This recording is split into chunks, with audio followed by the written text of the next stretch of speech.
이사야 32장 1절부터 20절까지 말씀으로 공의로 통치하시는 왕, 공의로 통치하시는 왕, 이런 제목으로 말씀의 은혜를 나누고자 합니다. 하나님의 자녀가 대적의 괴롭힘을 당할 때가 있습니다. 우리는 그런 상황을 방치하는 듯한 하나님을 이해할 수 없습니다. 그러나 하나님의 마음은 하나님의 백성을 괴롭히는 대적들에게 있지 않습니다. 하나님은 괴롭힘을 당하는 하나님의 백성에게 있습니다. 하나님의 자녀가 말씀의 자리를 떠나서 우상을 섬길 때 하나님은 하나님의 백성을 징계하십니다. 그렇게 하시는 이유는 하나님의 백성이 회개하고 돌이키기를 원하시기 때문입니다. 부모가 자녀에게 회초리를 들 때 절대 망하라고 그렇게 하지는 않습니다. 자기 잘못을 회개하고 돌이키기를 원하죠. 우리 하나님도 마찬가지입니다. 그러므로 우리는 징계하시는 하나님의 마음을 알고 죄를 지었을 때 즉시 회개하고 하나님께로 돌아와야 할 줄로 믿습니다. 이것이 죄인인 우리가 다시 일어날 수 있는 유일한 길이에요. 그래서 성령님이 우리와 함께 하시면 성령님이 하시는 아주 중요한 일 가운데 하나가 뭐냐면 우리 자신의 죄를 드러내게 하시는 거예요. 드러내게. 여러분, 성령님은 진리의 영이시잖아요. 그래서 성령님이 내 안에 함께 하실 때 우리는 죄에 아주 민감한 사람이 되는 거예요. 영적 화인을 맞게 되면은 죄를 지으면서도 전혀 죄의식을 느끼지 못해요. 그러니까 여러분들이 불의한 행동이나 내가 또 불의한 말을 했음에도 불구하고 그것에 대해서 전혀 어떤 느낌이 없다 그러면 마치 한센스 병에 걸린 것 같이, 마치 귀가 떨어져 나가도 아프지 않고 코가 떨어져 나가도 아프지 않는 것과 동일한 거예요. 그래서 하나님의 자녀는 항상 영적으로 예민해야 돼요. 아멘이십니까? 네. 그 악은 모양이라도 본받으면 안 되는 거예요. 이사야 32장은 여호와의 의로운 나라에 관한 내용입니다. 먼저 1절에서 다음과 같이 나오죠. 여기서 언급된 왕은 종교개혁을 통하여 여호와 신앙을 부흥시킨 유다 왕인 히스기야를 가리킵니다. 그러나 그는 동시에 장차 오실 메시아의 모형입니다. 우리 말씀을 같이 읽어볼까요? 보라, 장차 한 왕이 공의로 통치할 것이요 방백들이 정의로 다스릴 것이며. 아멘. 예루살렘을 보호하시는 하나님의 권능으로 말미암아 예루살렘 성을 공격하려던 대적 아수르는 몰살이 되지만 예루살렘 성은 영속성을 보장받게 됩니다. 선지자 이사야는 계속해서 장차 그 도성에서 시행될 참되고 의로운 통치에 관하여 서술하고 있습니다. 아수르 왕은 역사의 무대에 잠깐 나왔다가 사라지는 엑스트라에 불과하다는 것이죠. 그러니까 하나님의 관심은 항상 누구한테 있다? 하나님의 백성이 있다는 거예요. 오늘 이 새벽에 나온 여러분에게 있다는 것이죠. 아멘이십니까? 그러니까 여러분들이 지나가는 것들에 주목하면 안 돼요. 영화를 볼 때도 드라마를 볼 때도 주인공이 누군가를 빨리 알아야 그 주인공을 중심으로 영화가 진행이 된단 말이에요. 그렇죠? 그래서 엑스트라는 빗나가는 총알에도 맞아 죽는데 주인공은 자신을 향해 나오는 총알도 피해 간단 말이죠. 왜? 주인공이 죽으면 영화는 끝나기 때문에 그래요. 우리 하나님의 관심도 그렇다는 것이죠. 우리는 이 사실을 분명히 깨달아야 합니다. 선지자 이사야의 시선은 당대를 넘어 먼 미래에 미칩니다. 그리고 선지자의 예언은 메시아 시대에 이르러 궁극적으로 성취가 됩니다. 여러분, 선지자는 앞으로 있을 10년 후, 100년 후, 심지어는 500년 후, 700년 후를 예언한단 말이에요. 그러니까 이사야도 메시아에 대한 예언의 말씀을 전하는데 700년 후에 오실 메시아이신 예수 그리스도에 대해서 예언을 해요. 놀랍지 않아요? 잠이 들 때까지 지금 놀래야 될까 말아야 될까 지금 고민하는. 그러니까 여러분, 오늘 이 이사야 말씀을 통해 예언된 메시아에 대한요 700년 후에 있을 일이란 말이에요. 그럼에도 마치 내일 있을 것처럼 그렇게 이야기하고 있죠. 그렇다면 메시아는 어떻게 나라를 통치하고 다스리실까요? 하나님이 기뻐하시는 하나님의 나라의 통치 규범은 공의와 정의입니다. 공의와 정의. 여러분 1절 다시 보세요. 거기다 동그라미 주세요. 보라, 장차 한 왕이 뭐로 통치할 것이요? 공의로. 거기다 동그라미 주세요. 또 방백들이 뭐로 다스릴 것이며? 이 공의와 정의. 그러니까 좋은 나라는 어떤 나라냐? 여기 나오듯이 공의와 정의로 통치되고 다스리는 나라예요. 우리 조국 대한민국이 그런 나라가 되어야 될 줄로 믿습니다. 그러므로 한 왕이 공의로 통치하고 방백들이 정의로 다스립니다. 우리는 하나님 나라의 통치 규범을 잘 이해하고 하나님의 자녀로서 그런 삶을 살아가야 돼요. 이것이 바른 길이에요. 그래서 여러분, 이 하나님의 심판이라는 것이 참 좋으면서도 두려운 것이 뭐냐면, 하나님은 절대 속질 않는다는 거예요. 이 세상에서는 무전유죄, 유전무죄가 되잖아요. 그죠? 유전무죄. 돈이 있으면 죄가 있는데도 무죄가 돼버려요. 근데 무전, 돈이 없으면 없는 죄도 유죄가 돼버린단 말이에요. 공의와 정의가 사라진 거예요. 그래서 저는 이렇게 살면서 뭘 깨닫게 되냐면, 여러분들 사법고시 뭐 지금은 로스쿨을 합니다만은 사법고시 패스하는 거 어렵죠? 쉽지 않습니다. 근데 여러분, 이 법조인들, 뭐 판사, 검사, 변호사, 그죠? 이분들이 제가 볼 때는 진짜 천국 가기 어려워요. 제가 볼 때는. 왜? 공의와 정의로 하나님이 통치하고 다스리시는데, 여러분 이 로펌, 대형 로펌 같은 경우는요, 여러분도 뭐 드라마나 이런 걸 통해서 아시겠습니다만은, 뭐 대표적인 미국에서 있었던 오제이 심슨 같은 경우 봐요. 그 오제이 심슨이 아내를 총으로 쏴 죽였단 말이에요. 근데 어떻게 되죠? 무죄 석방이 됩니다. 이유는 한 가지예요. 전 재산을 우리로 말하면 대형 로펌에다 투자를 한 거예요. 그러니까 여러분, 이 법이라는 건 항상 허점이 있거든요. 그걸 물고 늘어지는 거예요. 이번에 윤석열 대통령 같은 경우도 이제 그 구속에서 풀려났습니다만은 그 이유 중에 하나가 법리적으로 접근하니까 그 허점이 있었단 말이에요. 그걸 터치했기 때문에 그런 거거든요. 그러니까 여러분, 오늘 우리가 참 이 세상을 살면서, 이 세상에서는 뭐 그런 원리가 통할지 모릅니다만 하나님 앞에서는 통한다, 안 통한다? 통할 수가 없는 거예요. 그러니 여러분, 예를 들어 죄가 있는 사람을 내가 변호했다, 뭐 예를 들어 한 1억을 받았단 말이에요. 그거 누가 아실까요? 하나님이 아시죠. 이제 큰일 났네. 이제 저 법대 갈 사람 아무도 없겠네.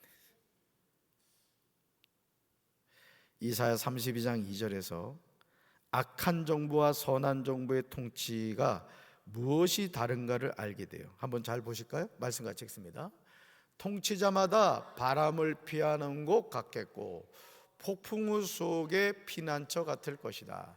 그는 또한 메마른 땅의 시냇물 같을 것이며 사막의 큰 바위 그늘 같을 것이다. 아멘.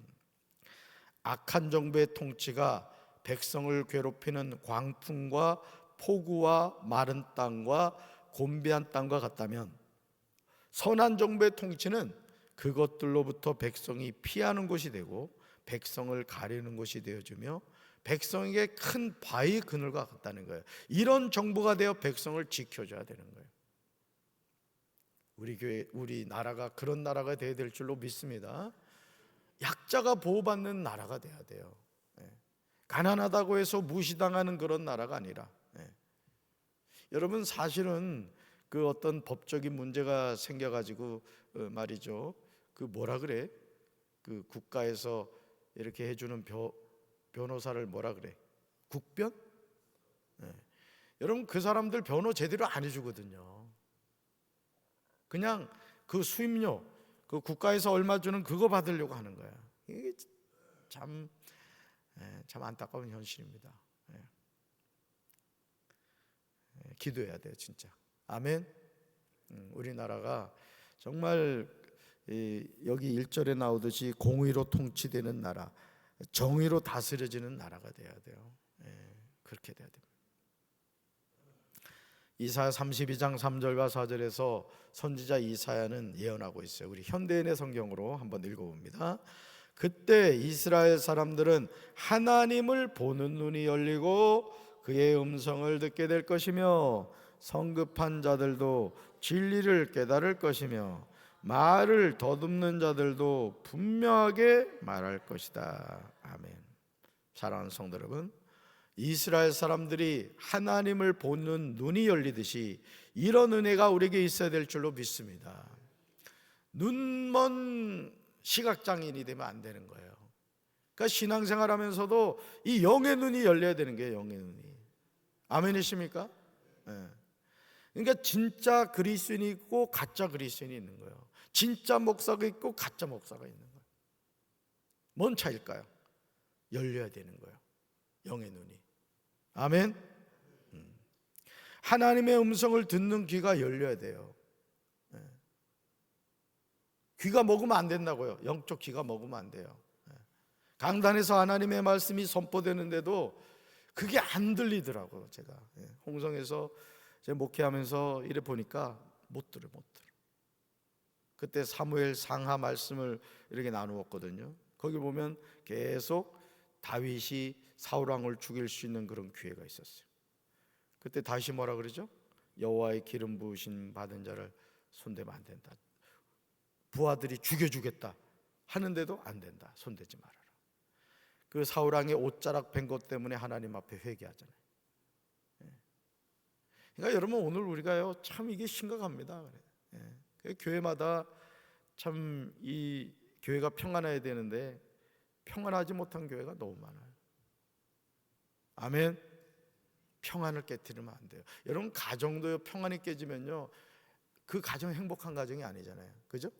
교회도 마찬가지예요. 교회도 성령 안에서 하나 되고 항상 기쁨과 감사의 고백이 있고 말이죠. 아멘. 신앙생활 하면서 입술로 죄짓지 말아요. 불평하고 원망하고 그러지 말라고. 늘 감사하셔야 돼요. 그게 복받는 길이에요. 여러분, 하나님의 진리를 깨달아야 돼요. 분명하게 말하게 되어야 됩니다. 이것은 하나님의 큰 은혜예요. 우리가 알아야 하는 중요한 사실은 하나님을 보는 눈은 하나님이 열어주신다는 거예요. 여러분이 지금 육의 눈을 뜨고 있다고 영의 눈까지 열렸느냐? 그렇지 않은 거예요. 하나님이 열어주셔야 보는 거예요. 열어주셔야. 와, 이게 하나님의 은혜구나, 이걸 깨달아야 된다는 거죠. 하나님의 음성을 듣는 게도 누가 열어주신다? 하나님이 열어주시는 거예요. 하나님의 진리도 내가 깨닫고 싶다고 깨닫는 것이 아니에요. 하나님이 은혜를 주셔서 깨닫게 해주셔야 되는 거예요.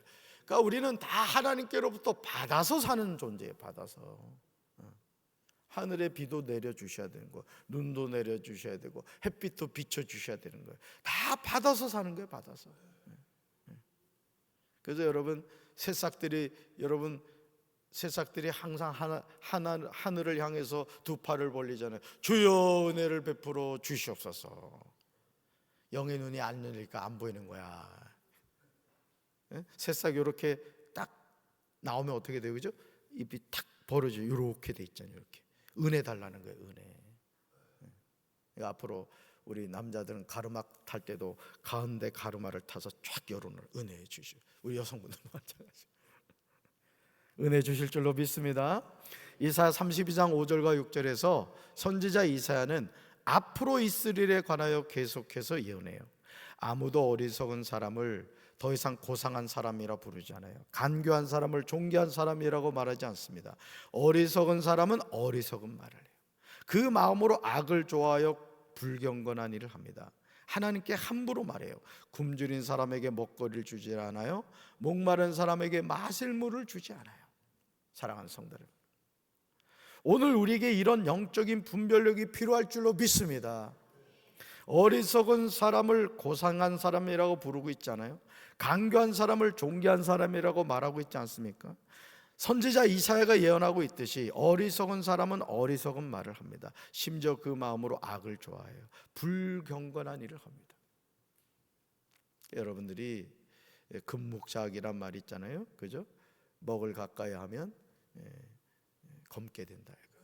그러니까 여러분이 주님의 몸된 교회 안에서도 정말 영적으로 깨있는 분하고 가까이 지내셔야 돼요. 아멘이십니까? 그러니까 불평하는 그런 장소를 가지 말란 말이에요. 아멘. 불평하는 사람, 교회를 불평하고 담임 목사가 어쩌니 저쩌니, 교육자들이 어쩌니 저쩌니, 뭐 아무개 권사가 어쩌니 저쩌니, 그렇게 이건 떠든다고 해야 돼. 떠들려고 하면은 안녕히 계시라고, 난 그런 얘기 같이 나누고 싶지 않다고, 죄 짓고 싶지 않다고 일어나야 돼. 거기서 은혜 받는 거야. 그래, 집사님도 그랬구나, 나도 그랬어. 그러면서 또 살을 붙이는 거야. 주거니 받거니 하고 입에다 그냥 마귀 집을 짓게 하는 거죠. 그런 사람이 어떻게 복을 받겠어? 아멘. 어째 아멘일이 시원찮아. 하겠다는 얘기야 지금. 아멘. 절대 그런 죄를 짓지 말라고.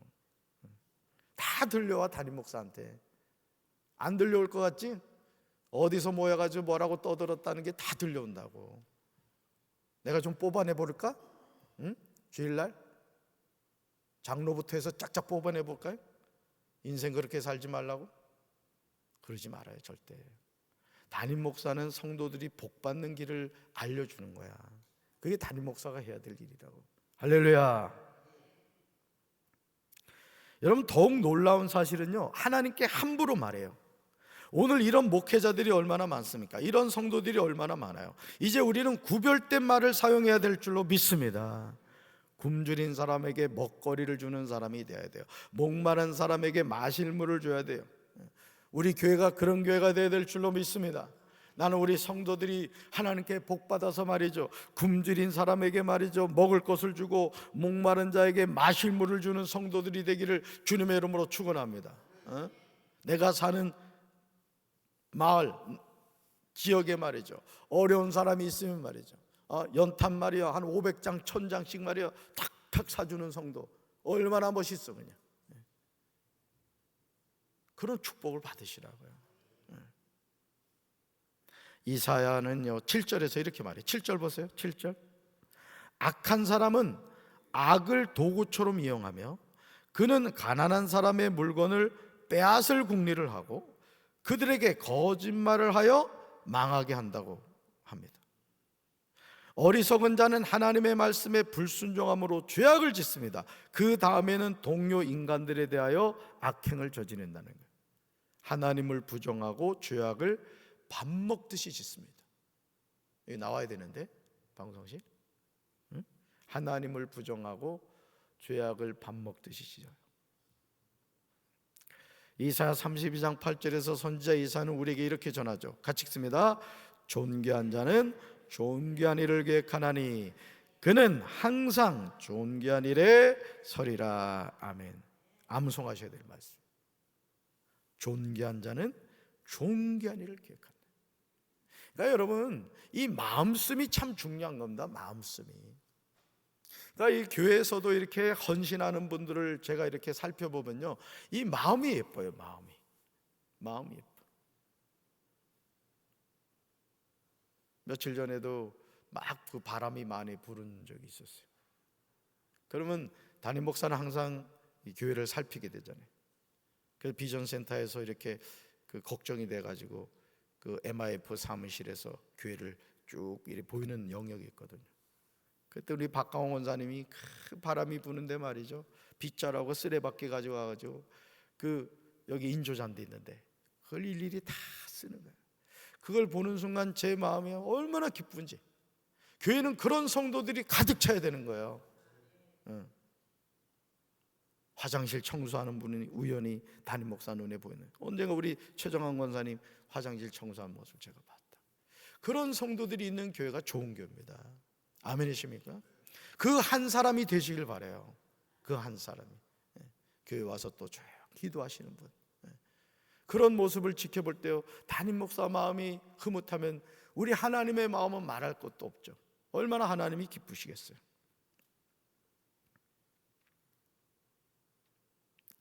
여기서 존귀한 자는요, 외부적인 요인이 아니라 그 내면에서 우러나는 자발적인 동기에서 어려운 이웃을 돌보고 도와주기를 힘쓰는 천성적으로 성품이 너그럽고 관대한 사람이에요.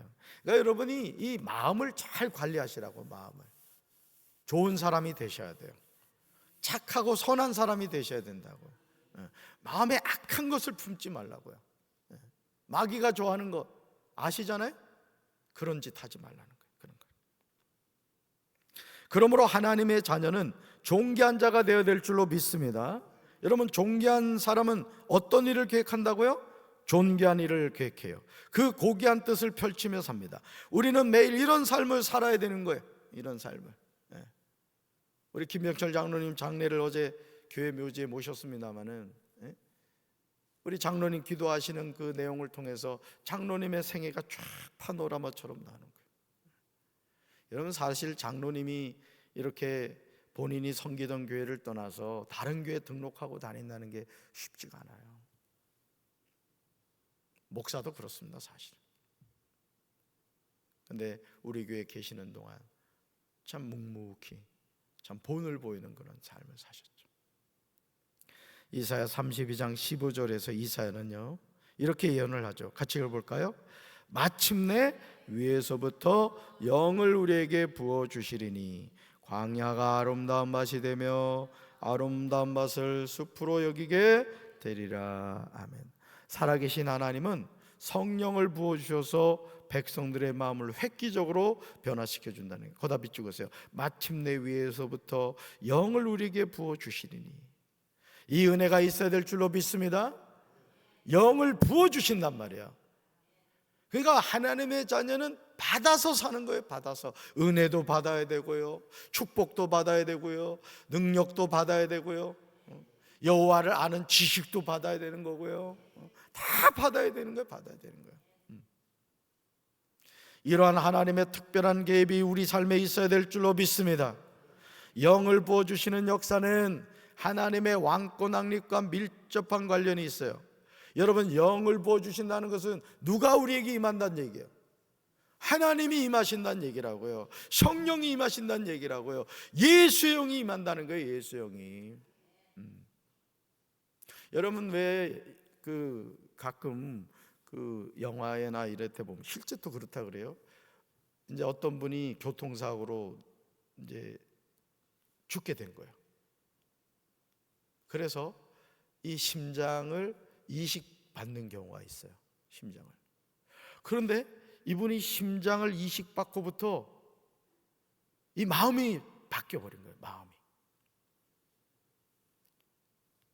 뭐 이상한 이야기 같습니다만은, 여러분, 우리 삶도 그런 거예요. 우리 삶도. 하나님의 영이 우리에게 임하시면 우리 삶이 변화가 되는 거예요. 아멘이십니까? 그러니까 여러분들이 항상 하나님의 자녀로 그런 삶을 살아야 돼요. 여러분, 그런 일은 하나님이 다스리는 곳에서만 일어나는 거예요. 하나님이 주인이 되어 인생을 다스리실 때 비로소 이 땅은 풍요함을 되찾고 모든 집마다 희락이 찾아들고 나라 전체의 평안이 깃들게 되는 거예요. 그러니까 우리나라에 성령이 임하셔야 돼요. 에스고울짝에 마른 뼈다귀들에 뭐가 임했어요? 말씀이 대원됐잖아요. 또 그 다음에 생기가 들어갔단 말이에요. 그러니까 하나님의 군대가 된 거예요. 그러니까 성령의 바람이 불어야 돼요. 성령의 바람이. 그러니까 우리 교회도 마찬가지예요. 우리 자신도 성령을 받아야 되고, 우리 교회도 성령이 충만해야 되고, 우리 나라도 주의 영으로 충만한 나라가 돼야 된단 말이에요. 지금 우리나라가 이게 아주 그냥 하여간 이상해. 우리 기도해야 돼 진짜. 뭐 광화문파, 여의도파, 저거들끼리 싸우죠. 저거들끼리. 이 뭐예요 그게? 바라기는 우리 교회에 영을 부으신 하나님의 역사가 임하게 되길 주님의 이름으로 축원합니다. 따라합시다. 하나님이 나의 주인이 되셔서 나를 다스려 주옵소서. 아멘. 그 하나님께 우리가 주여 나에게 은혜를 베풀어 주옵소서. 성령을 부어 주옵소서. 오늘도 성령의 끈을 받는 우리 사랑하는 성도들 되기를 주님의 이름으로 축원합니다. 가슴에 손 얹읍시다. 사랑의 주님, 공의와 정의로 통치되고 다스리는 우리나라가 되게 하옵소서. 하나님이 주인 되시는 나라, 하나님의 영이 폭포수같이 임하는 우리 삶이 되게 하옵소서. 예수님 이름으로 간절히 기도합니다. 아멘.